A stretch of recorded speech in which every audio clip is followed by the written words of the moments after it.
what's up guys? Welcome back, or if it's your first time to my channel, welcome back with you again to continue my journey through my entire physical movie collection today. Back with you, we have I, and then I'm gonna try to get through I and then move on to J. Last time we got through H, had a lot to say in part 2 about all the H's. Talked a lot of horror. I'm not really sure exactly what's in I and J exactly. Oh, I do want to get into J. Anyway, but filming a couple videos here today in this session. I'm trying to get as much filmed as I can with this because my work hours are going to be increasing this next week, and I don't know how much time I'm gonna get to really do this, or what I'm if I'm gonna be up to filming, or when I'm gonna be up to filming again, stuff like that. So I'm trying to film as much as I can the next couple days here during this time that I have. So it's really trying to get through these. But today, like I said, we have H, and this is how many that we have. Excuse me, I. Did I say H? I. These are the ones that we have in I.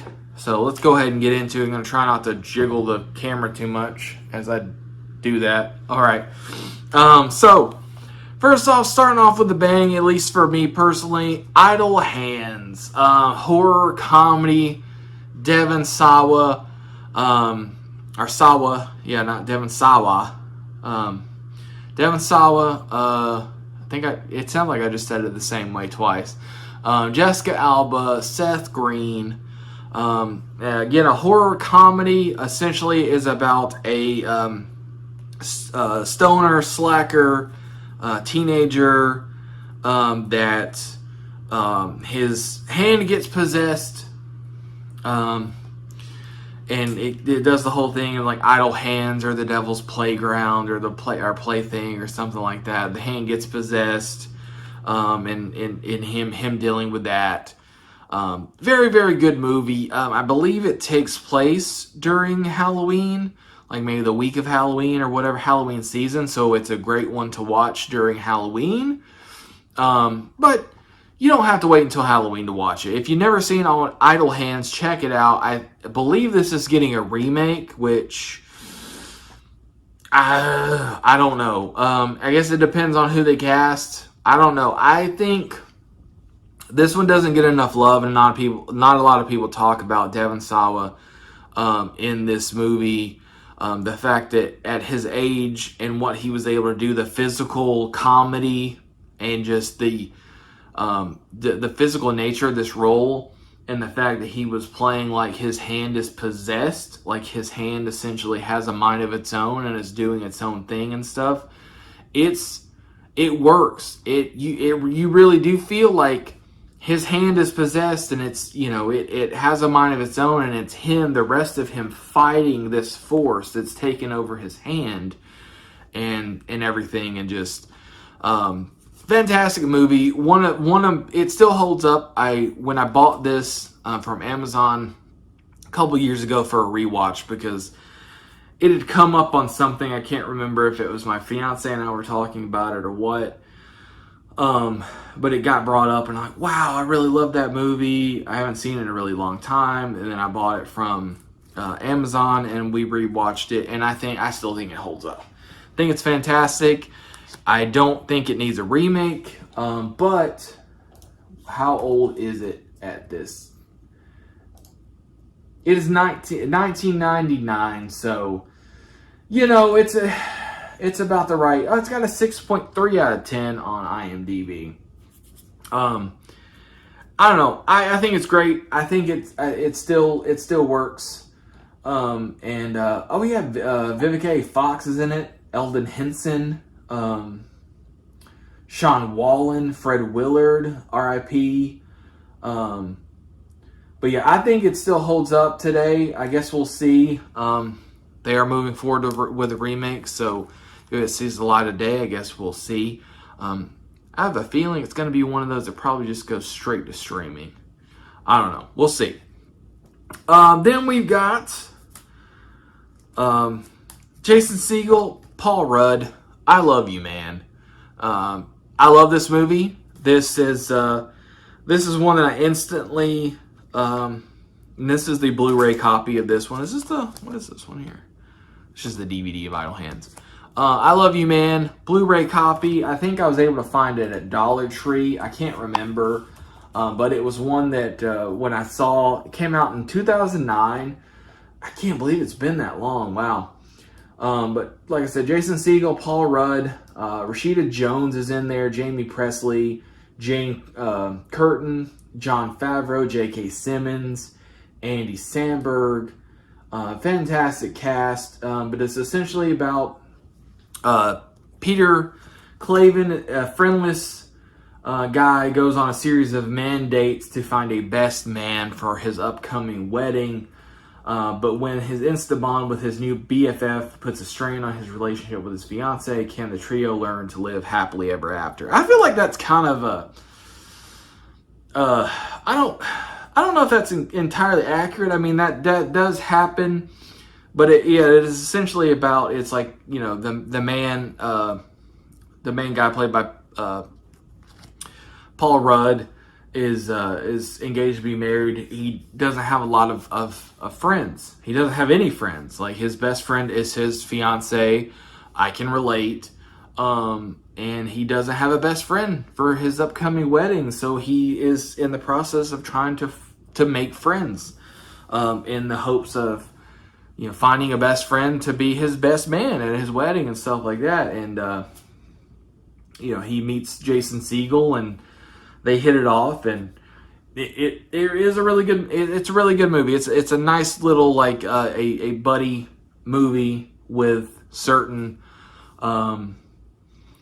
you know, it's a comedy. It's a buddy comedy with a little bit of romance, and Paul Rudd's always fantastic. He, of course, plays the kind of awkward, nice guy that Paul Rudd normally plays. I think it's just Paul Rudd being himself more than anything. But Jason Segel's great in this movie, and he's very much... if you remember his character from How I Met Your Mother, it's essentially that, but... he's eccentric. He's kind of a slob a little bit, but he's down deep good guy, and it's a fun little buddy movie, and a lot of hilarity ensues, and it's one of my favorite movies, definitely one of my favorite comedies, one of my favorite Paul Rudd movies for sure. I really enjoy it. Next up, we got the 20th anniversary edition DVD of Independence Day, classic action movie. Still holds up. I will die on that hill. Still such a great movie. Jeff Goldblum, Will Smith, Vivica A. Fox coming back in this one. Just a great movie, and a great alien versus human action movie. Bill Pullman is in it. He's fantastic in it as the president. Just, what can I say about Independence Day? It's fun. It's a lot of fun. Don't take it too seriously. It's alien versus human action movie. A little bit of comedy, a little bit of cheese. But for the most part, it's just a fun, and, you know, got some disaster movie elements in there as well. It's just a really fun movie, great rewatch, one that holds a lot of nostalgia for me, because I think it was 1994 the Independence Day came out, and I remember it being a big thing. I remember there being toys and everything, which I never had, always wanted, especially ones with the aliens. And then we've got the sequel, Independence Day Resurgence, which, you know, we did have Jeff Goldblum come back for it. We got Liam Hemsworth in that one as essentially kind of the Will Smith character. 96 was the original Independence Day. I was off by 2 years. I think I said 94. 96, Independence Day Resurgence came out in 2016. So I didn't expect a whole lot from it. I own it because I got it at Dollar Tree for $1.25 because I'd never seen it, and I'm like, hell, that's cheaper than renting it. It wasn't on streaming or anything, so I ended up picking it up and watching it. Pretty good. It's just another one of those circumstances where I'd rather just watch the original. So I don't know if I'll ever watch that one again, but it was worth $1.25 to see it. They did expand a little bit on the whole lore of the aliens and everything like that, but again, I feel like if I'm gonna watch Independence Day, I'm just gonna watch the OG. Next up, Comedy Central presents The Best of Insomniac with Dave Attell. This is Volume 1. This is under I because of Insomniac with Dave Attell. I loved this I loved this show back in the day when it was on Comedy Central. It was on late at night. I liked Dave Attell. I don't know what else to say about it. It's kind of a nostalgia kick for me. But it was Insomniac with Dave Attell. So this is essentially the Volume 1. I would love to have there's a second volume. It was short-lived. It was a short-lived series, unfortunately. There is a Volume 2 out there too, but the last time I checked, it was super, super expensive. I've had this for years and years. I think I bought this at Media Play back in probably, early 2000s when Media Play was still a thing. I don't even know if anybody remembers Media Play, but it was essentially like a Best Buy, but it was only really physical media, DVDs, CDs, stuff like that, and they had imported stuff. I remember getting the Best of Backyard Wrestling DVDs there. They carried a lot of DVDs that at the time you had to get online.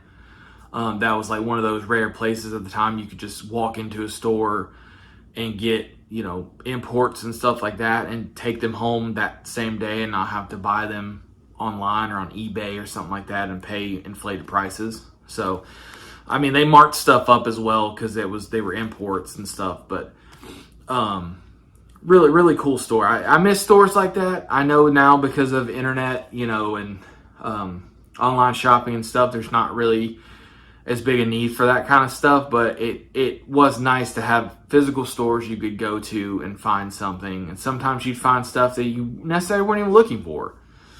But I do like that show a lot. Would eventually like to pick up Volume 2 at some point, because it was one of my favorite shows back in the day on Comedy Central, late night, watching comedian Dave Attell, go around all these different things and stuff at night, check out the hot spots, and he also highlighted people that worked night shift doing certain jobs. Like there was a guy that I remember there was one where he talked about a guy that he worked at like the dam in the city, and he was the one that kind of watched to make sure that nothing went wrong in the dam and stuff like that. And if there were certain like alarms and stuff that would go off, so he'd have to go and like press a button, or he'd have to go do this or go that, and just keep more or less the watchman to make sure that nothing happened to the dam and this whole city didn't get flooded or whatever. So stuff like that, it was really cool. And of course, because it was hosted by a comedian, there were funny moments and there were weird moments and stuff like that. And Dave Attell was just a character, and it was his comedy's more on the raunchy side, but at least for that show, it was toned down to where it was still kind of like, towing the line, because it was still late night cable TV, but it wasn't as it didn't get as like wild as some of his stand-up. Anyway, on to the next one. We've got Interview with a Vampire, of course, based off of the Anne Rice novel. Rest in peace, Anne Rice. Interview with a Vampire. I've got like a weird relationship with this movie because it's a great movie, and it really does portray, and I've never read I tried to read the original Interview with a Vampire, and I just couldn't get into it because of the way it was written. maybe eventually audiobook or something. But the movie, however, it really does portray both sides of kind of the vampire, you know, mythos or whatever. The fact that you got Lestat, which is played by Tom Cruise, that is all about like he loves being a vampire. You know, he doesn't have a conscience. He's got to feed. He doesn't care. He feeds. He murders people. He doesn't care. He's, you know, very self-centered and everything like that, and all that. But then you got Louis, which, you know, Lestat turns into a vampire unwillingly, and Louis dealing with the whole thing of like he doesn't want to kill people. Like, yes, he's got to eat, but he doesn't want to murder people. He doesn't want to murder innocent people, or murder at all. He doesn't want to be a killer. He doesn't want to be a monster. And it's him living with that, and then the whole thing of like, well, he's a soulless monster now, so it's like he could kill himself, but then where does he go after dying? So he's cursed. He's cursed with this, that Lestat, you know, Lestat's like, I gave you a gift, and Louis like, you know, you cursed me. And Lestat's like, well, I saved your life, and it's like, what kind of life is this? Yeah, Louis deals with that whole thing of like not wanting to be a vampire, you know, feeling like he's a monster and he did whatever, and instead of killing humans, he feeds off rats, and you know, the two characters, very polar opposites of each other, with Lestat and Louis, and then there's the little girl that's played by Kirsten Dunst that adds even another layer into that, you know, being that she is a child and turned, and she'll forever be a child. She'll never grow up. She'll always be a little girl, even when she's 50 or 100. She'll always be a little girl. So, good movie in that, you know, I've kind of, talking about it, you just like, wow, he really loves this movie. But, I mean, it is a fantastic movie. The way that they show these different levels, it's not just, you know, the vampire,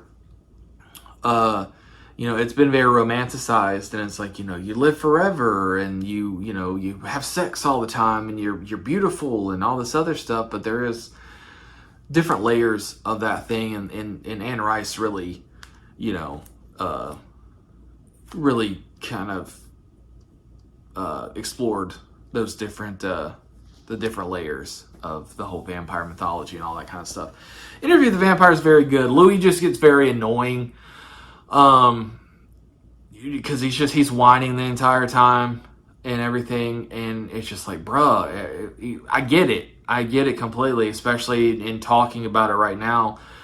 I understand. It's like, you know, depending on what type of person you are, and you don't really know what you would do when in certain circumstances until you're put in those circumstances.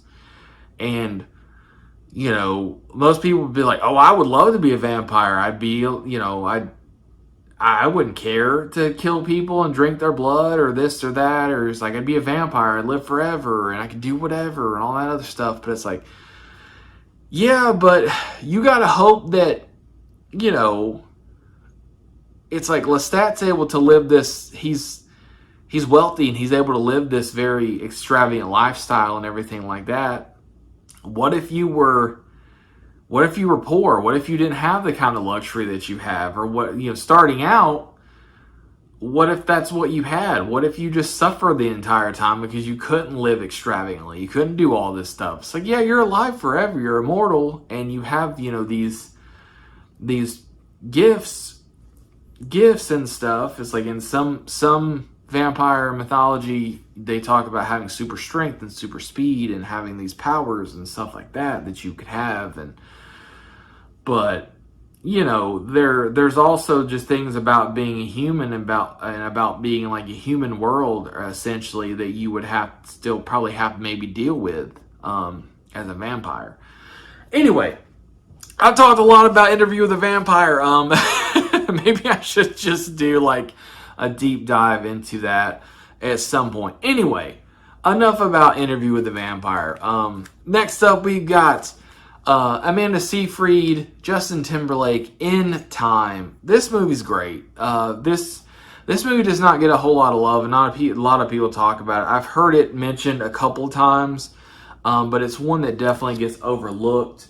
We just want to look up and see. It's like, when did this come out? Because it's probably been 84 years at this point. 2011. PG-13. In a future where people stop aging at 25 but are engineered to live only one more year, having the means to buy your way out of the situation is a shot at immortal youth. Will Salas is accused of murder and on the run with a hostage. So yeah, Justin Timberlake plays the main protagonist in this movie, and it is a sci-fi movie. Oh yeah, I forgot. Olivia Wilde, Cillian Murphy, Johnny Galecki is in it. A lot of good. Ray Santiago from the Evil Dead show, or Ash versus the Evil Dead. Matt Bomer. Anyway, but it takes place in the future where you stop aging at 25 years old. But everyone is engineered, like, instead of spending money, you spend time. Whenever you work a job, you are paid in time. And basically time is your money. And it kind of is a little bit of like a deep, if you look at it in a deeper way of, you know, it kind of shows that how important time is.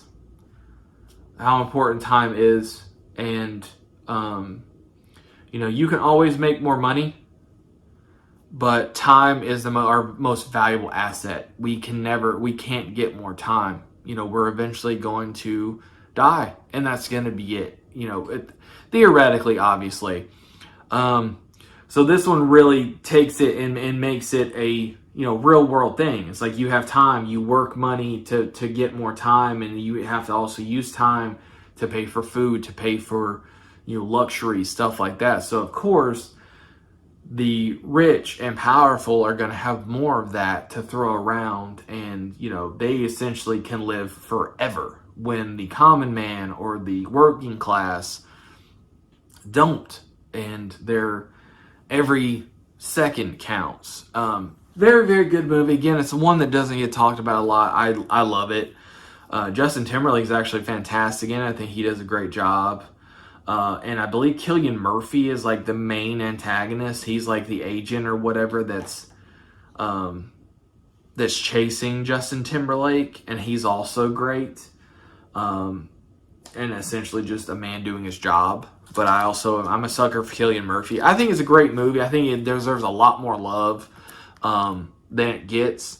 This is one that, you can shut your brain off and just enjoy it for what it is, but you also, if you think about it on a deeper level and kind of, I think, what the movie was trying to convey, you'll get a lot more out of it.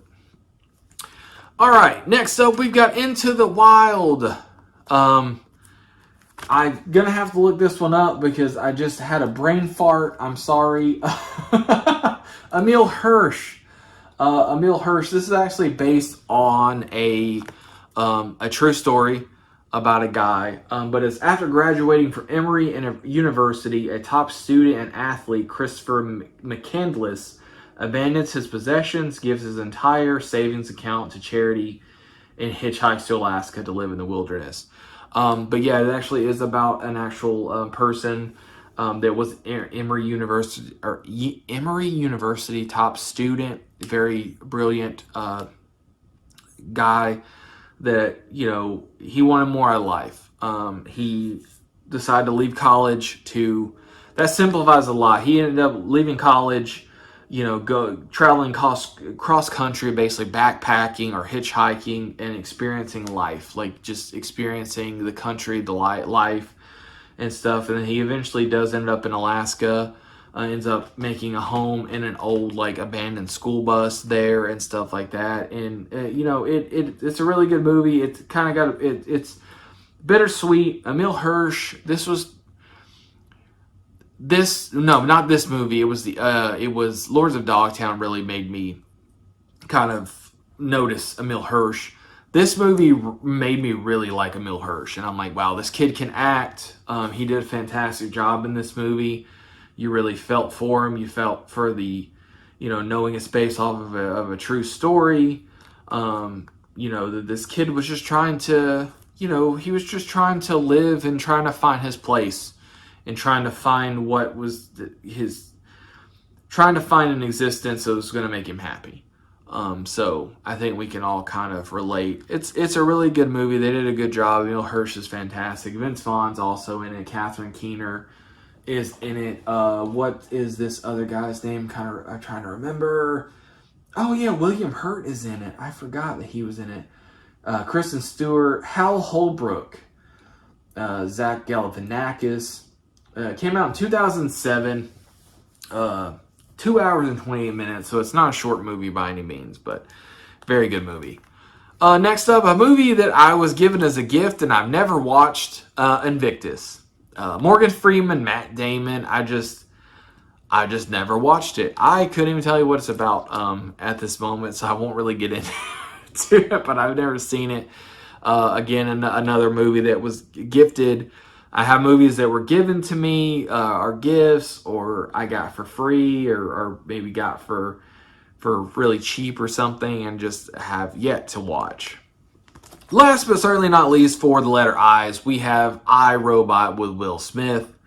I really like this movie, and it's kind of funny now, because with AI and what they're doing with AI. This was 2004.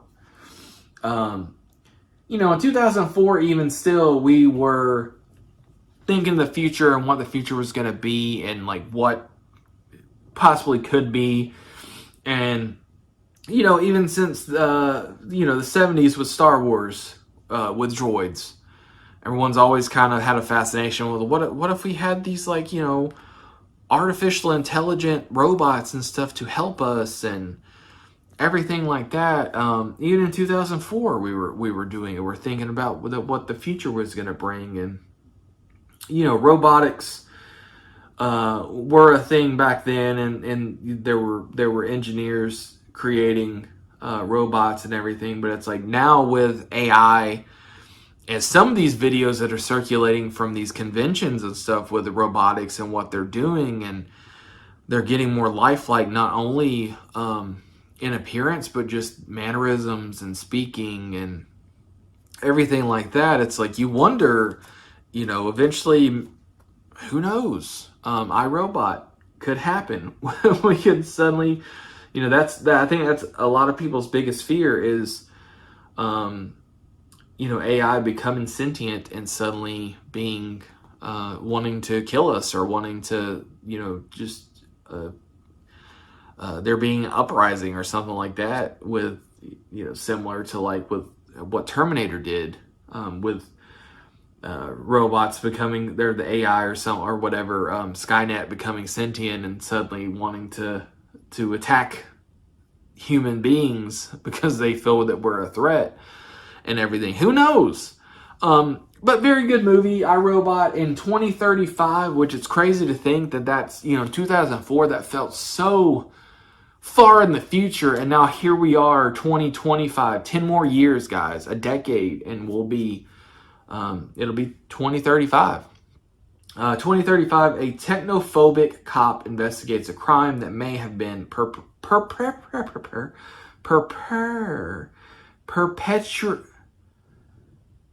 is that how that's spelled? Perpetuated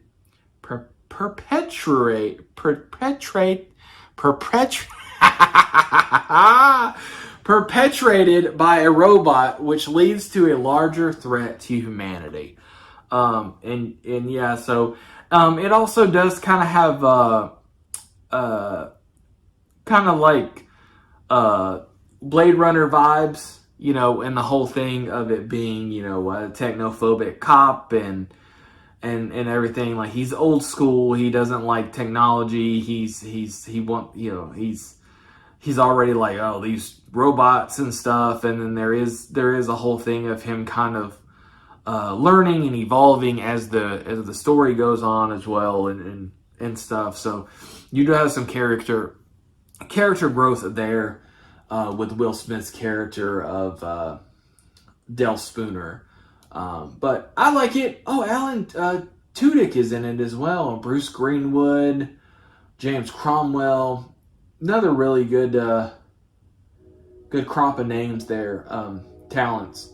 But this was definitely, it's got a 7.1 out of 10, 594,000 ratings on IMDb. That's pretty good. 7 out of 10. I mean, maybe this movie is better than what, maybe I'm wrong in thinking that people don't like this movie. Maybe this is a movie that kind of had to get its, had to be around for a while to finally kind of get its audience, get its flowers, I guess. I really enjoy it though. I was a big fan of Will Smith back in the day. I think he's a great actor, was a great actor. It's like I can't really speak to him now. I think he's, not going to really go and get into that and stuff, but his personal life and stuff, and especially his wife, I think has messed him up, and we kind of know too much about his personal life now. I think that kind of hinders what we look at as far as his work and his body of work, but up to a certain point, man, he was just, he was making a lot of great movies, and he was a large part of my childhood growing up with, of course, Fresh Prince of Bel-Air, and then we got, Men in Black. That was a big one for me. I remember watching the crap out of that movie. Of course, Independence Day. He was, he had a lot of hits. Like I said, he was a big part of my childhood. So I'm always gonna have a soft spot for Will Smith, at least, his body of work throughout the years. And just cutting in here because I realized I left something out with The Eyes, and that is my I Love Lucy, the complete first season. I actually have the entire series on the shelf with the rest of my TV shows and stuff like that, because I do keep all of those together in the box and everything like that. These, however, were bought several years ago. I ended up getting the complete first season, I think, for like $10 at Target or something like that. So these don't have a case. But these are going to be, I'm going to keep these anyway, because again, they have different disc arts than the other ones that I have. And the other ones are DVD too. But these have their own special disc art, so I'll keep these as well, in addition to the newer ones that I got. But there is the complete first season, at least, of I Love Lucy. One of my favorite, all-time favorite sitcoms. It's like I was introduced to I Love Lucy when I was really young. My mom introduced me to I Love Lucy on like Nick at Night or whatever. Fell in love with it, watched it a lot growing up. Still love to go back and rewatch this from time to time, especially certain episodes. I Love Lucy, one of my favorites. And it's like, I know some of it's a little bit outdated as far as like the dynamic between, husband and wife. And I'm sure some people may have issues with kind of the way Lucy is treated, as far as like, Ricky's the one that works. He controls the money. Lucy's the one that stays home and cleans the house, all that kind of stuff. But you also have to remember, you can't look at stuff like this with modern eyes. It's like, I don't think it's problematic at all. You just gotta, I still think it holds up pretty well. But you also gotta remember that it was the 50s and life was different. So, but there you go. Just wanted to drop in, and as I was editing, and show you the I Love Lucy complete first season that I have. But that's it for The Eyes, and I'm sorry that I didn't get as far as I wanted to, because again, I got into rambling. I mean, I had a whole dissertation about Interview with the Vampire in this, and hopefully I didn't bore you. But some of these movies, have a lot to say about. Some have a lot more to say about than others. But I guess it's a good thing that I'm recording this now, because I'm actually, I got a lot to say. It's not as simple as like, I have this movie. I own this movie. So if you're enjoying it, please let me know. Like, comment, subscribe, especially comment. Like, I really appreciate it if you take 2 minutes to, you can type a little something, just what you thought about the video, or, if you agreed, if you disagreed with any of my takes. Were there any hot takes in this video, or any of these videos for that matter? Let me know. Voice those. I appreciate it. I love talking about movies, especially certain movies I can, get into a whole discussion about. But that's going to do it for this one, guys. Again, thank you so much for watching. And until next time, stay awesome and keep collecting.